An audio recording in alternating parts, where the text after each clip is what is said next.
Hi guys, welcome back to దేవికాస్ world. So మా తెలుగు టీచర్కి retirement కార్యక్రమం అనేది మా స్కూల్లో జరుగుతుంది. సో అందుకు మా అందరినీ ఇన్వైట్ చేశారు. మా ఇయర్ బ్యాచ్ అందరూ ఇగో ఇంతమంది వచ్చాం. చాలా ఎందుకు పుడతారో కూడా తెలియదండి మనుషులు. కొంతమంది బేసిక్ సెన్స్ ఉండదు మనుషుల దగ్గర. మంది ఉంటే ఇంతమంది వచ్చాం. ఓకే, అవుట్ ఆఫ్ 65 మెంబర్స్ వచ్చాం. చిటికలే. సో ఈ అకేషన్ వల్ల మా సీనియర్స్, సూపర్ సీనియర్స్, సో మా ఇయర్లో ఈ 5 మెంబర్స్ అందరం కలిసాం. మళ్ళీ మా మెమరీస్ని గుర్తు చేసుకున్నాం. సో ఈ ప్రోగ్రామ్ ఎలా జరిగింది, ఫుల్ వీడియో నాతో పాటు మీరు కూడా చూసి ఎంజాయ్ చేసేయండి. మీరు కూడా మీ స్కూల్ డేస్ని గుర్తు చేసుకున్నారా? నాకు కామెంట్ చేయండి.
నేను చెప్పబోయేదానికి కొత్తగా ఏమీ లేదు. కానీ మేడం అంటే ఫస్ట్గా గుర్తొచ్చేది అందరికీ ఇందాక మా సీనియర్ చెప్పినట్టు రామాయణం. అప్పట్లో మేము 2017 బ్యాచ్. మేము చదివేప్పుడు యూట్యూబ్స్ ఇలాంటివి ఏం లేవు. ఏదైనా టీచర్స్ నుంచి నేర్చుకోవాల్సిందే. మేడం వచ్చారంటే ఏకపాత్రాభినయం చేసేవాళ్ళు రామాయణం కోసం. ఇప్పటి కూడా మేడం అనగానే మాకు గుర్తొచ్చేది రామాయణం. తర్వాత నేనంటే ప్రేమతో, అభిమానంతో మొత్తం ఈ స్టేజ్ అంతా నిండిపోయిన నా స్టూడెంట్స్ అందరికీ కూడా నా ప్రేమపూర్వక అభిమానం. మీరందరూ కూడా వచ్చారు, నాకు చాలా సంతోషం. ఒక చిన్న పిలుపుకి మీరందరూ కూడా ఒక చిన్న మెసేజ్కి ఎక్కడెక్కడి నుంచో ఎంతెంత దూరం నుంచో బెంగళూరు అక్కడి నుంచి కూడా వచ్చారు. ఇంకా చాలా చాలా దూరం నుంచి వచ్చారు. మీరందరూ కూడా ఒక్కసారి వీరంతా నేను 2010 నుంచి కూడా 2010లో ఇక్కడ జాయిన్ అయ్యాను. అక్కడి నుంచి మొన్నటి వరకు జాయిన్ అయిన ఆ స్టూడెంట్స్ అందరూ కూడా అప్పటి నుంచి ఇప్పటి వరకు ఉన్న వాళ్ళందరూ కూడా వచ్చారు. నాకు చాలా సంతోషంగా ఉందిరా మీరందరూ వచ్చినందుకు కూడా. ఎందుకంటే నేనేదో పాఠం చెప్పేశాను చిన్నది, నా సరదా కొద్ది మీరు అందరూ చెప్పారు టీచర్ గారు పాఠం చెప్పే సినిమా చూపిస్తారని చెప్పేసి. నిజమే, నాకు ఇష్టం, నా సరదా, నటించాలి అనే నా సరదాని ఎలా తీర్చుకుంటాను? ఎస్, మీకు దాన్ని నాకు దొరికిన ప్రేక్షకులు మీరే కాబట్టి పాఠాన్ని మీకు నటనలో చూపించేదాన్ని. ఎస్, రామాయణం నేను బాగా చెప్పానని నా పిల్లలు అంటారు. ఎందుకని ఒక సీత వచ్చిందని సీత ఎంట్రన్స్ గురించి చెప్తే చెప్తే ఆ సీత ఇలా నడుచుకొని వచ్చింది అన్నట్టుగా చెప్పేదాన్ని. అదే రావణాసురుడు చెప్తే సీత నన్ను దాటి నువ్వెక్కడికి పోతావు అంటూ రావణాసుని కళ్ళ ముందు చూపించేదాన్ని.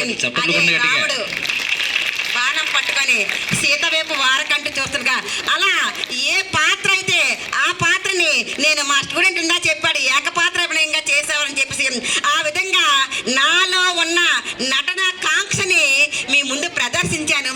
అది నా సరదా అనుకున్నాను కానీ మీకు విపరీతంగా అర్థమైపోతుందని చెప్పేసి నాకు ఇప్పుడే తెలిసింది. చాలా సంతోషం, చాలా హ్యాపీ.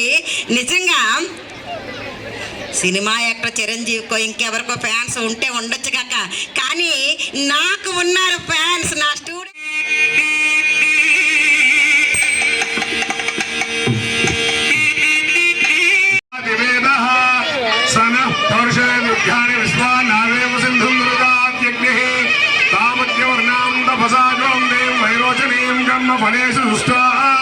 దుర్గాం దేవీం శరణమహం ప్రపద్యే సుతరసే నమః. అగ్నే త్వం వారయానవ్యో అస్మాన్ స్వస్థపరిత దుర్గాని విస్మా పూష్ట పృథ్వీ భవనాన్ ఉర్వీ భవాదో గాయతనయాయ సంయో హరిణో దుర్గా జాతవేద సింహం. సో మాకు ఒక తెలుగు మేడం అంటే గుర్తొచ్చేది వెంటనే రామాయణం. మా అందరూ స్టూడెంట్స్ చెప్పినట్టు, సో అంత కళ్ళకు కట్టినట్టు మన కళ్ళ ముందే జరిగినట్టు అంత బాగా ఎక్స్ప్లెయిన్ చేసేవారు. ఇంకొకటి ఏంటి అంటే ఎగ్జామ్స్లో మేడం చెప్పేదే మాకు గుర్తుండేది, అదే ఆన్సర్ కింద రాసేవాళ్ళం. సో ఇలాంటి గొప్ప టీచర్స్ ఇంకా ఇంకా రావాలి, ఫ్యూచర్ స్టూడెంట్స్కి మంచిగా హెల్ప్ అవ్వాలని కోరుకుంటున్నాం. మాకు చాలా హ్యాపీ అనిపించింది ఈ అకేషన్లో ఒక పార్ట్ అవ్వడం. ఇక్కడ మా ఓల్డ్ టీచర్స్ అందరినీ కూడా కలిసాము. మాకు కూడా పాత మెమరీస్ అన్నీ గుర్తు చేసుకున్నట్టు ఎంత బాగా అనిపించిందో. వీళ్ళు చిన్నపిల్లల నుంచి బాల్ లాక్కొని చూడండి ఎలా ఆడుతున్నారు. మాకు ఈ బాస్కెట్బాల్ కోచ్ చూస్తే ఒక ఫన్నీ మ్యాటర్ గుర్తొచ్చింది. మేము ఇక్కడ గేమ్స్ కన్నా మా స్టడీ అవర్సే ఎక్కువ అయ్యేది. ఆ బాస్కెట్బాల్ కోర్ట్ మొత్తం క్లీన్ చేసి ఇక్కడే మొత్తం ఎవ్రీ క్లాస్ కూడా ఇక్కడే స్టడీ అవర్స్ చేసుకునే వాళ్ళం. సో అలా చిన్న చిన్న మెమరీస్ని గుర్తు చేసుకుంటూ మేమైతే బాగా ఎంజాయ్ చేసాం. ఓకే, మేడం అయితే చాలా హ్యాపీగా ఫీల్ అయ్యారు. కార్యక్రమం కూడా చాలా గొప్పగా జరిగింది. Please like, share, subscribe. Devi Kaswal.